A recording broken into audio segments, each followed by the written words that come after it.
تو جو بندہ بھی ہو اس کو کہیں کہ بھئی اس عمل کو کرو، اس سے تمہارا دنیا کا فائدہ ہو جائے گا، وہ فائدہ بھی ہوگا، اور ایک فائدہ یہ بھی کہ اللہ اس کو ہدایت بھی عطا فرما دیں گے۔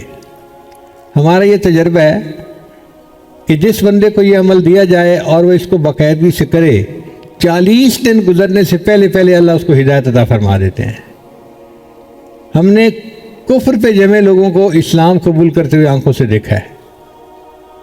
تو یہ ایک بڑا عظیم عمل ہے، یا رحمان یا رحیم یا ہادی، اور اپنے لیے بھی پڑھا کریں اس کو، کبھی کبھی 2-3 دفعہ پڑھ کے اللہ سے دعا مانگیں کہ اللہ ہمیں آپ نے ہدایت دی، اب ہدایت کے اوپر ہمیں جما دیجیے، ہم ساری زندگی ہدایت کے اوپر جمے رہیں۔ ہم اس بات کے محتاج ہیں کہ ساری زندگی ہدایت کے اوپر جمے رہیں، موت تک اللہ ہمیں ہدایت عطا فرماتے رہیں۔ جو بندہ مرتے دم تک ہدایت پر رہے گا، جب اس کی روح نکلے گی تو وہ اللہ کا مقرب بندہ ہوگا۔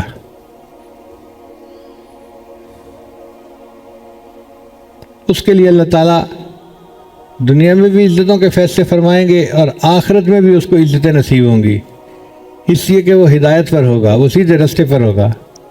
اور یہ اتنی اہم نعمت ہے کہ اس کے لیے دن میں کئی دفعہ دعا مانگی۔ آپ دیکھیے نماز کی ہر رکعت میں ہم دعا مانگتے ہیں، اہدنا الصراط المستقیم، اللہ ہمیں سیدھے راستے کی رہنمائی فرما دیجیے۔ یہ سیدھے راستے کی رہنمائی کیا ہے؟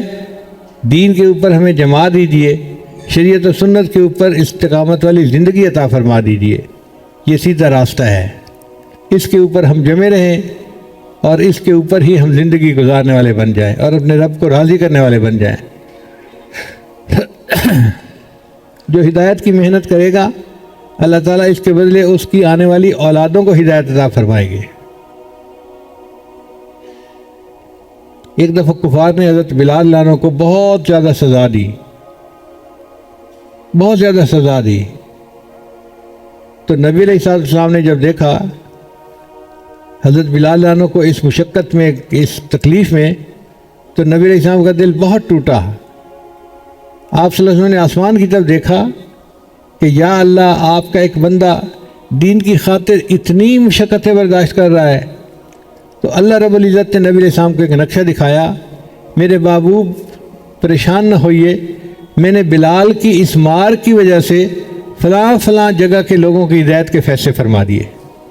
بلال رضی اللہ عنہ مار کھا رہے ہیں مکہ مکرمہ میں، اور پتہ نہیں پاکستان، ہندوستان، کس ملک کے لوگوں کے لیے اللہ نے ہدایت کے فیصلے فرما دیے تھے۔ تو ہدایت کی محنت کے اثرات ضرور ہوتے ہیں۔ ہمارا کام ہے محنت کرنا۔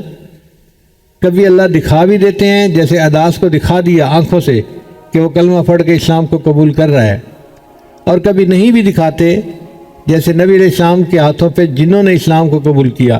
اب عام آدمی تو جنوں کو نہیں دیکھ سکتا، لیکن اللہ نے ان کو بھی ہدایت عطا فرما دی۔ اور خاص طور پر اس دجالی فتنے کے دور میں اپنے ایمان کے لیے فکر مند رہنا اور اس کے لیے دعا کرتے رہنا، یہ انتہائی ضروری ہے۔ اور جس بندے کا ایمان سلامت رہا، اس نے سب نعمتوں کو پا لیا، وہ سعید بن گیا۔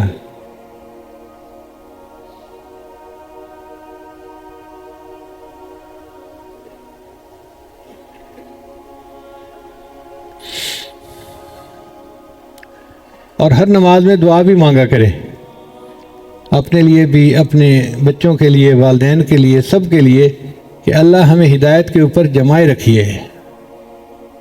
یہ آپ کا ہم پر احسان ہے کہ آپ نے ہمیں ہدایت عطا فرما دی، اس میں ہمارا کوئی کمال نہیں ہے، کمال صرف کمال والے کا ہے، پروردگار کا ہے۔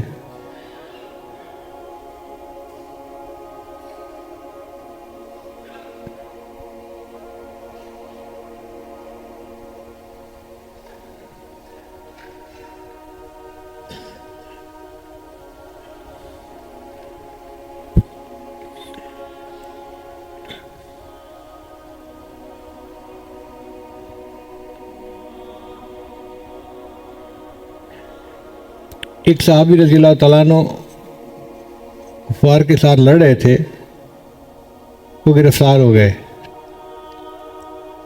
تو ان کو کافر بادشاہ کے سامنے پیش کیا گیا۔ اب کافر بادشاہ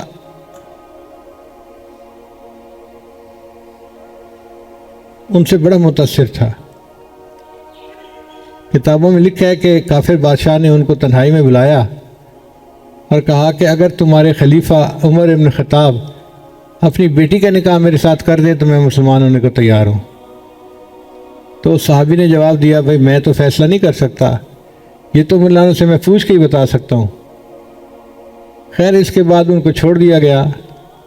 وہ مدینہ طیبہ واپس آئے اور انہوں نے آ کے حضرت مولانا کو بتایا کہ حضرت اس بادشاہ نے میرے سامنے کہا تھا اگر تمہارا خلیفہ اپنی بیٹی سے میری شادی کر دے تو میں کلمہ پڑھنے کو تیار ہوں۔ تو مولانا نے فرمایا کہ تم نے ہاں کیوں نہ کر دی؟ اے اللہ کے امیر المومنین، میں تو نہیں ہاں کر سکتا تھا، یہ تو آپ سے پوچھنا تھا، آپ نے بیٹی سے پوچھنا تھا، اگر رضامند ہوتی پھر نکاح ہونا تھا۔ تو مولانا نے جواب دیا کہ عمر کی بیٹی کی شان اور بڑھ جاتی اگر اس کی وجہ سے کوئی بندہ ہدایت کو قبول کر لیتا، اس کی شان اور بڑھ جاتی اگر اس کی وجہ سے کوئی بندہ کلمے کو قبول کر لیتا۔ اس کا مطلب یہ کہ کلمے کو پڑھ لینا کسی بندے کا بہت بڑا عمل ہے۔ ہر ممکن کوشش کرنی چاہیے کہ لوگ کلمہ پڑھیں اور مسلمان بن جائیں۔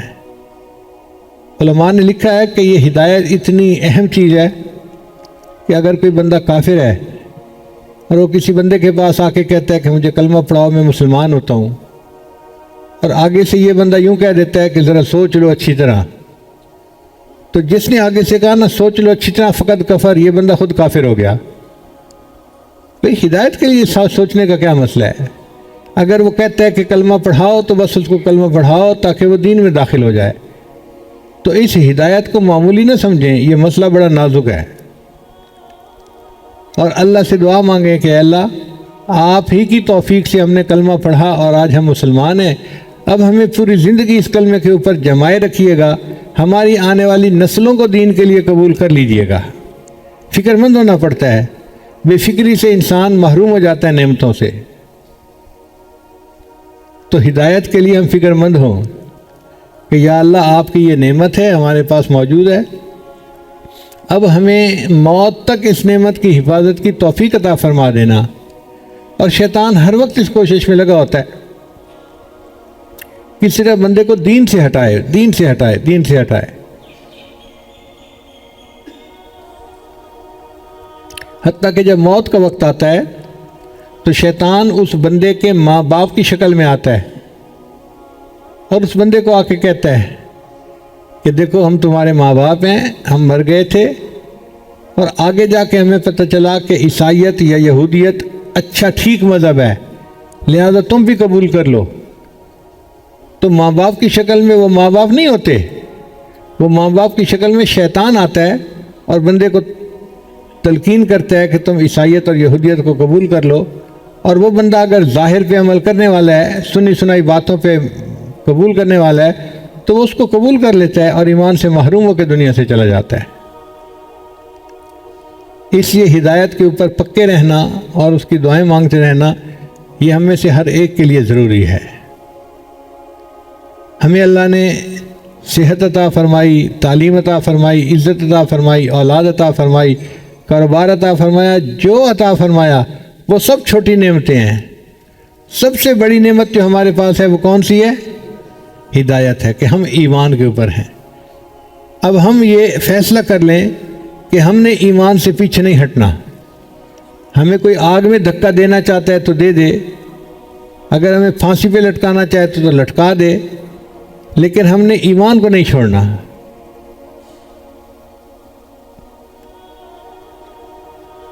ہمیں تو اس ہدایت کے لیے کوئی محنت ہی نہ کرنی پڑی، اس لیے ہمیں اس کی قدر نہیں ہے۔ جن لوگوں کو اس کے لیے قدر کرنی پڑی، ذرا ان کے حالات سنیں تو پھر پتہ چلے گا کہ ہدایت کے لیے کتنے پاپڑ بیلنے پڑتے ہیں۔ ایک مرتبہ سمرقند میں نے ایک مسجد میں جمعہ پڑھایا، تو جمعے کے بعد ایک نوجوان آیا، حضرت میری والدہ نے آپ کو گھر آنے کی دعوت دی ہے، آپ چند منٹ کے لیے آ جائیے۔ میں نے کہا بھائی لوگوں کو دیکھو یہاں کتنا رش لگا ہوا ہے، میں ان کو ٹائم دوں یا آپ کے گھر آؤں آپ کی والدہ کے لیے؟ تو مفتی اعظم سمرقند وہاں کے خطیب تھے، وہ مجھے کہنے لگے حضرت ان کو ضرور ٹائم دیں، ان کو نہ کریں، اور تفصیل میں آپ کو بعد میں بتاتا ہوں۔ ہم نے وعدہ کر لیا کہ ہم آپ کے گھر آئیں گے۔ جب وہ گھر جانے لگے تو مفتی صاحب گاڑی میں بیٹھے تھے، وہ مجھے حالات سنانے لگے کہ حضرت جب کمیونزم آیا، اس لڑکی کی عمر اس وقت 25 سال تھی، اور اس لڑکی کے دل میں ایمان جمع ہوا تھا۔ یہ دوسری عورتوں کو اللہ کی توحید کی طرف بلاتی تھی، ایمان کی طرف بلاتی تھی، اور ان کو مسلمان بناتی تھی۔ ہم اس کو سمجھاتے تھے تو نوجوان ہے، لڑکی ہے، یہ پولیس والے سارے دہریے ہیں، اگر کسی کو پتہ چل گیا کہ تم یہ محنت کر رہی ہو تو تمہاری جان کا بھی خطرہ، تمہاری عزت آبرو کا بھی خطرہ، یہ تمہیں بے حرمتی کریں گے تمہاری۔ مگر وہ بچی ڈرتی نہیں تھی، وہ کہتی تھی نہیں، اللہ پہ مجھے ایمان ہے اور اللہ میرا محافظ ہے۔ وہ کالج یونیورسٹی کی لڑکیوں کو مزید اللہ کی طرف متوجہ کرتی اور دین کی بات کرتی رہتی، حتیٰ کہ اس نے سینکڑوں عورتوں کو دہریت سے توبہ کروا کے اسلام میں داخل کیا، سینکڑوں عورتوں کو۔ حضرت پوری زندگی اس نے دین کی محنت کی ہے، اور اب یہ بوڑھی ہو گئی ہے اور چارپائی پہ لیٹی ہوتی ہے، دادی اماں بن گئی، نانی اماں بن گئی۔ ابھی اس نے سنا کہ کوئی عالم آئے ہیں پاکستان سے، تو ان کے دل میں تمنا ہوئی کہ میں ان کو سلام کرتی ہوں، تو انہوں نے پیغام دیا کہ آپ ان کے پاس آئیں اور ان کے گھر آ کے چائے پئیں، کھانا کھائیں، ان کو خوشی ہو جائے گی۔ میرے دل میں بڑی خوشی ہوئی یہ بات سن کے کہ یہ وہ خاتون ہے کہ جو جوانی کے اندر دین کی محنت کرنے والی اور عورتوں کو ایمان کی دولت سے فیضیاب کرنے والی عورت ہے، اور ہزاروں عورتوں کو اس نے کلمہ پڑھایا۔ تو جب وہ وہاں گئے تو وہ خاتون چارپائی کے اوپر لیٹی ہوئی تھی، اور اس کے اوپر ایک پتلا سا کپڑا انہوں نے ڈالا ہوا تھا۔ انہوں نے کیا کام کیا کہ ہم نے تو ان کی بات کو ریجیکٹ کر دیا ہے، اب یہ کہیں عوام الناس سے بات نہ کر لیں، تو انہوں نے لوگوں کو کہہ دیا کہ جن کو یہاں طائف کی بستی میں نہ ٹھہرنے دو، ان کو کوئی یہ بستی سے ہی چلے جائیں۔ عوام الناس نے بچوں کو ذمہ لگا دیا، جیسے کہتے ہیں نا کہ یہ دیوانہ آدمی ہے، اس کو یہاں سے چھٹی کراؤ۔ اب وہ بچے پیچھے لگ گئے اور انہوں نے پتھر پھینکے۔ سردی کا زمانہ تھا، نبی علیہ السلام نے موٹے کپڑے پہنے ہوئے تھے، پاؤں میں چمڑے کے موزے تھے۔ حدیث پاک میں آتا ہے کہ چمڑے کے موزے کے اندر خون بھر گیا۔ وہ جو پتھر لگے تو پتھر سے قطرے رستے ہیں نا خون کے، وہ خون کے قطرے رسے تو جو موزے تھے وہ خون سے بھر گئے۔ اب عرب کے دستور کے مطابق آئے ہوئے مہمان کو بٹھاتے ہیں، پانی پوچھتے ہیں، کھانا کھلاتے ہیں، مہمان نوازی کرتے ہیں، پھر اسے رخصت کرتے ہیں۔ مگر یہاں تو ان لوگوں نے کسی چیز کا خیال نہیں رکھا، تو نبی علیہ السلام کا دل بڑا ٹوٹا، بڑا دل آزاری ہوئی۔ آپ صلی اللہ علیہ وسلم جب طائف سے باہر نکلے تو ایک انگور کا درخت تھا، انار کا بھی درخت یعنی باغ تھا، تو نبی علیہ السلام وہاں جا کے ایک جگہ بیٹھ کے کھڑے ہو گئے، اور وہاں نبی علیہ السلام نے ایک دعا مانگی، اے اللہ میں آپ سے اپنی کمزوری کی اور قوت کی کمی کی شکایت کرتا ہوں۔ اے اللہ اگر تو راضی ہے تو مجھے کسی چیز کی پرواہ نہیں ہے، اور اے اللہ تجھے اس وقت تک منانا ضروری ہے جب تک کہ تو راضی نہیں ہو جاتا۔ میں تیرے چہرے کے اس نور کے طفیل مانگتا ہوں جس سے سب ظلمتیں روشن ہو گئیں۔ اتنی خوبصورت دعا ہے کہ انسان الفاظ کو پڑھتا ہے تو حیران ہوتا ہے۔ اب جب نبی علیہ السلام نے دعا مانگی تو اللہ رب العزت نے نبی علیہ السلام کی تسلی کے لیے پہلے تو کھانے پینے کا انتظام فرما دیا۔ وہ جو باغ تھا وہ مکہ مکرمہ کا ایک بندہ تھا جو نبی علیہ السلام کو پہچانتا تھا، اس کا تھا، وہ اپنے باغ میں آیا ہوا تھا۔ اس نے دیکھا کہ یہ نوجوان تو مکہ مکرمہ کا ہے اور یہ یہاں آ کے کھڑا ہے، تو اس نے اپنے نوکر کو جو باغ میں کام کرتا تھا بلایا اور کہا کہ کچھ انگور اور انار لے کر جاؤ اور اس نوجوان کو دے دو، اس کو بھوک پیاس لگی ہوئی ہے۔ اس نوکر کا نام تھا اداس، وہ تھا تو عراق کا رہنے والا، لیکن کسب حلال کے لیے وہ گیا ہوا تھا اور مکہ مکرمہ رہ رہا تھا، طائف میں رہ رہا تھا۔ چنانچہ وہ ایک ٹوکری انگوروں کی اور انار کی لے کے آیا اور نبی علیہ السلام کی خدمت میں پیش کی اور کہا کہ جی اے مسافر، لگتا ہے آپ بہت تھکے ہوئے ہیں، آپ یہ کھا لیجئے۔ نبی علیہ السلام نے ان سے کچھ انگور لیے اور بسم اللہ الرحمن الرحیم پڑھی اور ان کو کھایا۔ اب جب اس اداس نے بسم اللہ الرحمن الرحیم کے الفاظ سنے تو بڑا حیران ہوا، کہنا کہ یہ الفاظ آپ کیسے بول رہے ہیں؟ تو نبی علیہ السلام نے فرمایا کہ میں اللہ کا نبی ہوں اور مجھے اللہ نے حکم دیا ہے کہ کھانے سے پہلے بسم اللہ کے نام کی برکت سے ہم پڑھیں تو اس کی برکت سے کھانے کے اندر بھی برکت آ جاتی ہے۔ پھر نبی علیہ السلام نے اس سے بات پوچھنی تھی تو نبی علیہ السلام نے اس سے پوچھا تو کہاں کا ہے؟ کیونکہ عراق کے لوگوں کی شکل صورت رنگ اور تھا، عرب کے لوگوں کا اور تھا، تو واضح پتہ تھا کہ یہ باہر سے آیا ہوا بندہ ہے۔ اس نے کہا جی میں تو عراق سے آیا ہوا ہوں، نینوا کے علاقے سے،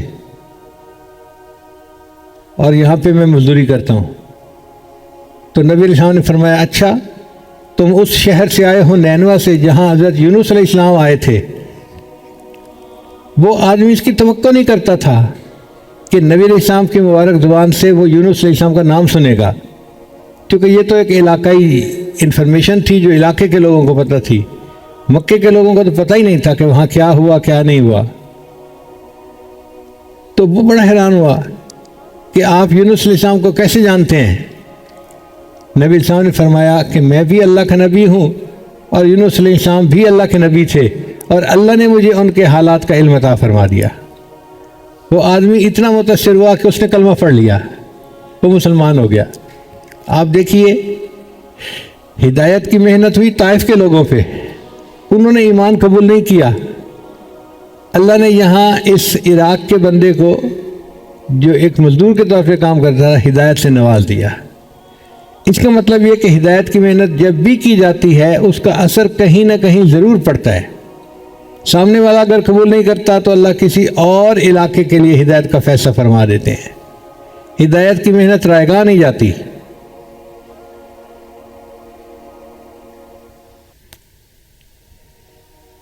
پھر نبی علیہ السلام کے بعد فرشتے آئے، انہوں نے کہا کہ جی میں فرشتہ ہوں جس کے پاس پہاڑوں کا انتظام ہے، اگر آپ مجھے حکم دیں تو میں ان دو پہاڑوں کو آپس میں ٹکرا دیتا ہوں اور یہ جو بستی کے لوگ ہیں ان کو درمیان میں پیس دیا جائے گا۔ تو نبی علیہ السلام نے جواب میں فرمایا کہ نہیں ایسا مت کرو، اگر یہ لوگ ایمان نہیں لائے تو مجھے امید ہے کہ ان کی اولادوں میں ایسے لوگ آئیں گے جو ایمان کو قبول کرنے والے بن جائیں گے۔ اور وہی ہوا کہ بعد میں ایک وقت ایسا بھی آیا جب طائف کے لوگ خود مدینہ آ کر مسلمان ہوئے اور ان کی اولادوں کو اللہ نے ایمان کے لیے قبول کر لیا، اور نبی علیہ السلام کی بات 100% سچ نکلی۔ پھر نبی علیہ السلام وہاں سے مکہ مکرمہ کی طرف چلے، مگر دل بڑا آزردہ تھا۔ راستے میں ایک جگہ رات گزاری اور فجر کی نماز پڑھی۔ فجر کی نماز میں نصیبین جگہ تھی، وہاں پر جن آئے اور جنوں نے نبی علیہ السلام کے ہاتھ پہ اسلام کو قبول کر لیا۔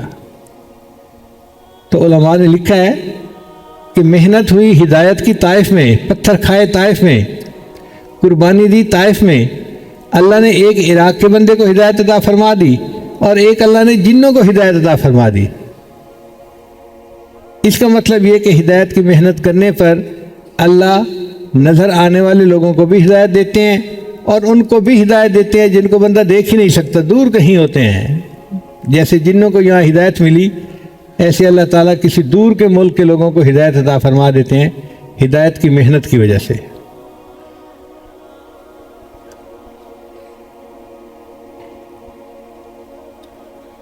نبی علیہ السلام نے کلمے کی تعلیم بھی دی لوگوں کو، اور اس ہدایت کے لیے نبی علیہ السلام نے ہر ممکن کوشش کی۔ حتیٰ کہ ایک ایسے بھی صحابی ہیں، ان کا نام ہے حضرت رکانہ رضی اللہ تعالیٰ عنہ۔ وہ اپنے علاقے کے بڑے پہلوان تھے، اپنے علاقے کے رستم تھے، یوں سمجھ لیجیے۔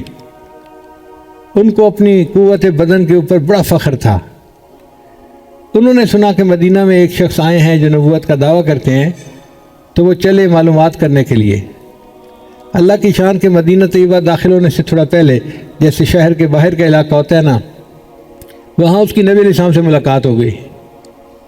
اس نے نبی علیہ السلام سے پوچھا کہ میں نے سنا ہے کہ اس شہر میں کوئی بندہ آیا ہے جو نبوت کا دعویٰ کرتا ہے۔ تو نبی علیہ السلام نے فرمایا ہاں وہ میں ہوں۔ وہ دیکھ کر بڑا حیران ہو گیا۔ پھر اس نے ایک بات کی، اس نے کہا جی میں دیہاتی آدمی ہوں، علم سے میرا کوئی تعلق نہیں ہے، میں کوئی عالم نہیں ہوں، میں تو ہوں پہلوان۔ آپ میرے ساتھ کشتی کریں، آپ مجھے گرا لیں گے تو میں آپ کی نبوت کو تسلیم کر لوں گا، اور میں اگر آپ کو گرا لوں تو میں آپ کو کیوں اپنے سے بڑا مانوں؟ موٹے بدن کے دماغ میں موٹے ہی ہوتے ہیں۔ آپ دیکھیے اللہ کے حبیب سے اس کے لیے تیار ہو گئے۔ آپ نے فرمایا اچھا تو میرے ساتھ کشتی کر لو۔ کہاں نبوت کا مرتبہ، کہاں وہ علم و عرفان، کہاں وہ اللہ کے حبیب، انبیاء کے سردار، اور کہاں ایک آدمی کی ہدایت کے لیے کشتی کرنے کے لیے تیار۔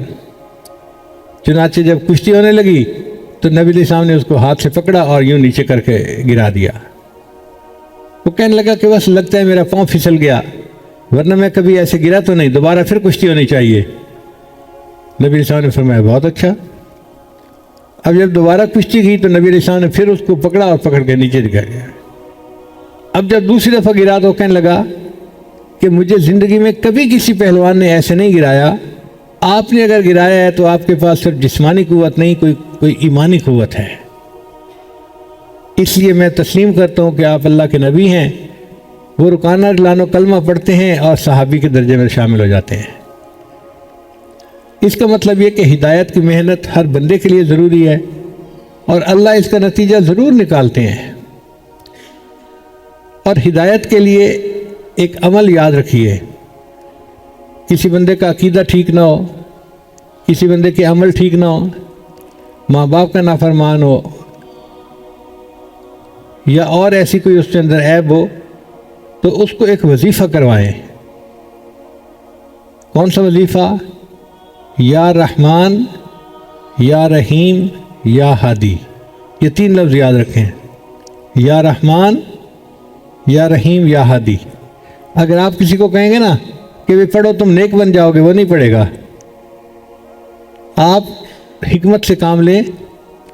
اگر کوئی بچی ہے، بے نمازی ہے، دنیا کی طرف لگی ہوئی ہے، دین کی طرف آتی نہیں ہے، اس کو کہے کہ بچہ یہ عمل کرو، ہر نماز پڑھو، اور نماز کے بعد یہ 21 مرتبہ یا رحمان، یا رحیم، یا ہادی۔ اور اگر نماز نہیں بھی پڑھتی تو ویسی دن میں 21 مرتبہ پڑھ لے یا رحمان، یا رحیم، یا ہادی، تو تمہارا رشتہ اچھی جگہ ہو جائے گا۔ اب یہ بات ایسی ہے کہ جس کو سن کے ہر لڑکی متوجہ ہو جاتی ہے، میرا رشتہ اچھی جگہ پہ ہو، میں ہر عمل کرنے کو تیار ہوں۔ تو وہ یہ عمل کرے گی، رشتہ بھی اچھی جگہ ہو جائے گا، اور اس کو ہدایت بھی مل جائے گی، وہ نیکی کی طرف بھی آ جائے گی۔ کوئی بندہ ہے تو اس کو کہے بھی آپ کرو، آپ کا کاروبار اچھا ہو جائے گا۔ مردوں کو اپنے کاروبار کی بڑی فکر ہوتی ہے، اور ان کو پتہ چل جائے کہ اس عمل سے کاروبار اچھا ہو جائے گا تو وہ رات کو تہجد میں اٹھنے کے لیے بھی تیار ہوتے ہیں۔